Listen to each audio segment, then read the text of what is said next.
Jantar മന്ദറിലെ CJP സമരവേദിയിൽ നാടകീയ രംഗങ്ങൾ. കേന്ദ്ര വിദ്യാഭ്യാസ മന്ത്രിയുടെ രാജി ആവശ്യപ്പെട്ട് നിരാഹാരം സമരം നടത്തിവന്ന സോനം വാങ്ചുക്കിനെ പോലീസ് അറസ്റ്റ് ചെയ്ത് ആശുപത്രിയിലേക്ക് മാറ്റി.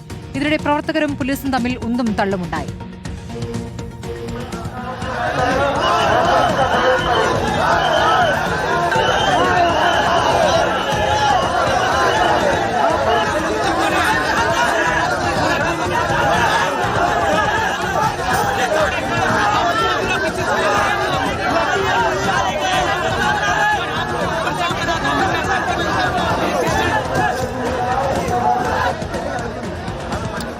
സുരക്ഷാ നടപടികളുടെ ഭാഗമായി വാങ്ചുക്കിനെ പ്രവേശിപ്പിച്ച ആശുപത്രിയിൽ ദ്രുതകർമ്മ സേനയെ വിന്യസിച്ചിരിക്കുകയാണ്.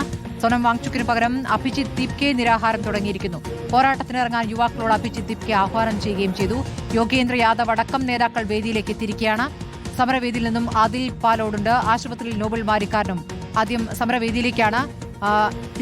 അതിൽ ഇപ്പോൾ സോനം വാങ്ചുക്കിന്റെ നിരാഹാര സമരം 21ാം ദിവസത്തിൽ എത്തി നിൽക്കുമ്പോൾ അദ്ദേഹത്തെ ബലം പ്രയോഗിച്ച് ആശുപത്രിയിലേക്ക് മാറ്റിയിരിക്കുന്നത് ഒരു മുന്നറിയിപ്പോ അല്ലെങ്കിൽ ഒരു അറിയിപ്പോ ഇല്ലാതെയാണോ ഇങ്ങനൊരു നടപടിയിലേക്ക് കടന്നത്? അവിടെ വലിയ പ്രതിഷേധമാണോ ഉയർന്നത്? പകരം അഭിജിത് ദീപ്കെ സമരത്തിലേക്ക് കടന്നിരിക്കുന്നു. അതോടൊപ്പം പാർലമെന്റ് മാർച്ച് നേരത്തെ ആഹ്വാനം ചെയ്തിരുന്നു സോനം വാങ്ചുക്. അപ്പോൾ അത് നിശ്ചയിച്ച ദിവസം തന്നെ നടക്കുമല്ലേ? ഉറപ്പായും നാടകീയമായ രംഗങ്ങൾക്കാണ് ദില്ലിയിലെ ജന്തർ മന്ദർ വേദിയായത് എന്നതാണ്. ഞാനിപ്പോൾ ജന്തർ മന്ദറിലാണുള്ളത്. രാവിലെ 7:15 കൂടിയാണ് സംഭവങ്ങളുടെ തുടക്കം. ഒരു പ്രതീക്ഷയുമില്ലായിരുന്നു. കഴിഞ്ഞ ദിവസമാണ് ദില്ലി ഹൈക്കോടതിയിൽ നിന്ന് കേന്ദ്ര സർക്കാരിന് നിർദ്ദേശം നൽകിയത് സോനം വാങ്ചുക്കിന്റെ ആരോഗ്യനിലയിൽ ശ്രദ്ധ വേണമെന്നും സർക്കാരിന്റെ നേതൃത്വത്തിൽ തന്നെ പരിശോധനകൾ നടത്തണമെന്നും ആരോഗ്യനില ശ്രദ്ധിക്കണമെന്നുമുള്ള നിർദ്ദേശം. അതിന്റെ അടിസ്ഥാനത്തിൽ 7:15 2-3 സർക്കാർ ഡോക്ടർമാർ പ്രദേശത്തു നിന്നുള്ള പ്രധാനപ്പെട്ട ആശുപത്രിയിലെ ഡോക്ടർമാരാണ് ഇവിടേക്ക് എത്തിയത്. എത്തിയപ്പോൾ തന്നെ ഇവിടെ CJP പ്രവർത്തകർ അവരെ തടഞ്ഞതിന് പിന്നാലെ CJPയുടെ സാധാരണ സോനം വാങ്ചുക്കിനെ നിരീക്ഷിക്കുന്ന ഡോക്ടർമാരുടെ സാന്നിധ്യത്തിൽ മാത്രമേ ഡോക്ടർമാരെ അനുവദിക്കുകയുള്ളൂ എന്ന നിർദ്ദേശം അറിയിച്ചു. അതിനുടനെ തന്നെ 15-ലധികം മഫ്തിയിലെത്തിയ പോലീസ് ഉദ്യോഗസ്ഥർ വളരെ വേഗത്തിൽ സമരവേദിയിലേക്ക് കടക്കുകയായിരുന്നു. വൈകാതെ അവർ ഒരു നാടകീയമായ കൃത്യമായ പദ്ധതിയോടുകൂടിയാണ് പോലീസിന്റെ ആക്ഷൻ എന്ന് നമുക്ക് പറയാൻ കഴിയും.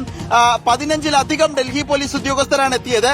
ഡോക്ടർമാർക്കൊപ്പം ഇവരും അകത്തേക്ക് കടന്നു. തുടർന്ന് അർദ്ധ സൈനിക വിഭാഗവും ഡൽഹി പോലീസ് സംഘവും ചേർന്ന് സോനം വാങ്ചുക്കിനെ ആശുപത്രിയിലേക്ക് മാറ്റുകയായിരുന്നു. ദൃശ്യങ്ങൾ ലഭിക്കാതിരിക്കാൻ വെളുത്ത തുണി കൊണ്ട് സോനം വാങ്ചുക്കിനെ എടുത്തുയർത്തി ആംബുലൻസിലേക്ക് കയറ്റുമ്പോഴൊക്കെ സോനം വാങ്ചുക്കിനെ വെളുത്ത തുണി കൊണ്ട് മറച്ചു പിടിക്കുന്നത് നമ്മൾ കാണുന്നുണ്ട്. സോനം വാങ്ചുക്കിന്റെ കുടുംബത്തിന്റെയോ അനുമതിയില്ലാതെയാണ്, സോനം വാങ്ചുക്കിന്റെ തന്നെയോ അനുമതിയില്ലാതെ ബലമായാണ് പോലീസ് ആശുപത്രിയിലേക്ക് മാറ്റിയത് എന്ന് CJP പറയുന്നുണ്ട്. ലാത്തി ചാർജ് നടത്തിയെന്നും CJP ആരോപിക്കുന്നു. നമ്മളിപ്പോൾ